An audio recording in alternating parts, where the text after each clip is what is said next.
What's up YouTube? This video is going to be a speed keep tutorial, arguably the most important aspect of Speed Booster.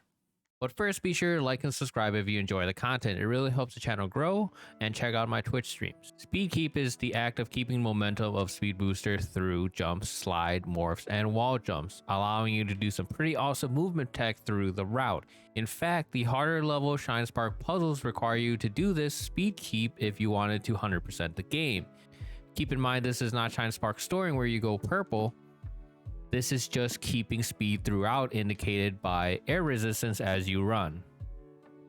Understanding the nuances of speed keep will allow you to do these really cool speed tech movements a lot easier and figure out what you're doing wrong.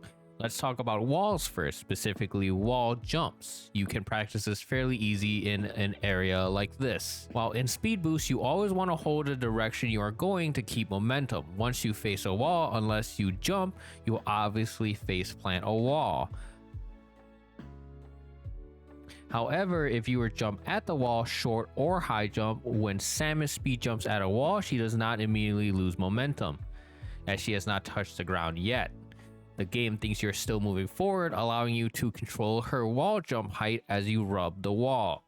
You can either hold direction or let go of the stick entirely while jumping at the wall to conserve momentum. Utilizing these two directional inputs will make some speed tech easier because you can only change directions after the wall jump. You will immediately lose momentum if you were to change directions before. There are certain situations where you want this momentum loss. Rare, but there are times. However, if you were to let go of the stick as you rub the wall or after you jump to the wall, you can wall jump and then hold the direction you want to go, generally opposite direction of the wall, making speed wall jumps easier to maintain. In situations where there are multiple wall jumps or tight wall jump timing, such as a spot right after the morph tunnel here above, or the first missile pack speed puzzle right after Speed Booster, this will make it easier for you to keep momentum and not accidentally lose it by flicking your analog too early. Simply speedball into the tunnel, and I will get to how this works in a second. As you come out, unmorph and jump, let go of the stick and rub the wall to wall jump. After you wall jump, you can quickly change direction to left and keep the momentum going, reducing inconsistencies with speed keep in quick input moments. Now keep in mind, Samus doesn't really like short jumps during speed. I don't really know why. Sometimes you will just lose momentum during speed boost if you do a short jump. You can reduce the chance of this happening by keeping the stick completely horizontal as you run. You want to do this anyways, as you won't need any other directions besides left or right as you speed, because that's just how you do the speed text. It's just a bunch of horizontal movements and wall jumps to preserve momentum in a vertical fashion. Now for Speedball, just like Ball Spark, has different rules and different properties. You can get into Speedball by slide morphing or jump morphing. Speedball does not like it when you unmorph in the air. If you want to keep momentum going as Speedball, you cannot unmorph in the air. You have to let it run on the ground after you air morph. Sometimes you want to slide morph and ball jump into morph tunnels to keep momentum through tunnels, particularly the one tile high morph tunnels like right before early ice missile. You can also slide off ledges and mid-air morph, keeping in mind you don't want to unmorph before you touch the ground, otherwise you lose momentum. There's a late mid-game speed tech before early ice that would require this. Now the thing that you really need to understand is how it all ties into a situation like this, where you require both a wall jump and speedball mechanics in a tight window to get into Speedball.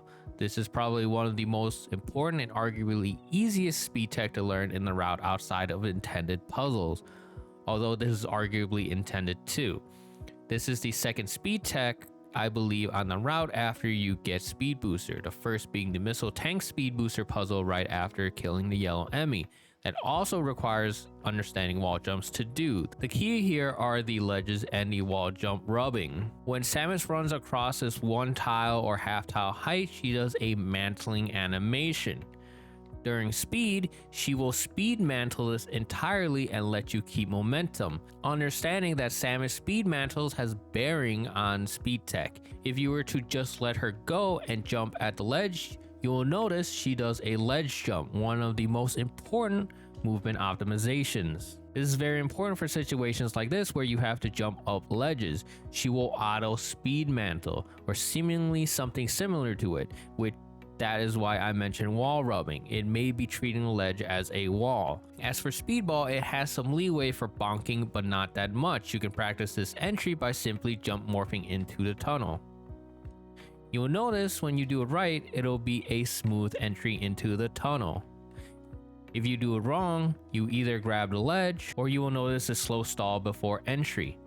You want the smooth entry, of course, so be sure to practice this timing, as this jump morph is also very important for movement optimizations throughout the route. Now, to put it all together, you know you need a certain amount of speed to speed boost, particularly the distance of roughly 4 flashes. You want to hold direction or let go sometimes. You want to speed mantle that ledge, then quickly smooth jump morph into the tunnel. After you leave the tunnel, you want to unmorph and jump and either hold direction or let go and rub the wall to wall jump. And quickly hold the opposite direction to continue after the wall jump.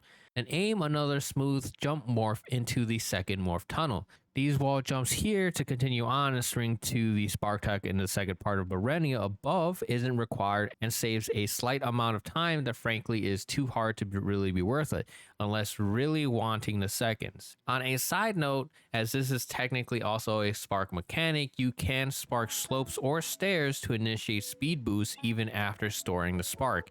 Can be used to make certain trickier speed tech easier or viable. I hope this helped you understand and improve your speed keep tactics. Be sure to share this with anyone that is struggling with speed keep or this particular speed tech if it helped you. And as always, thanks for watching.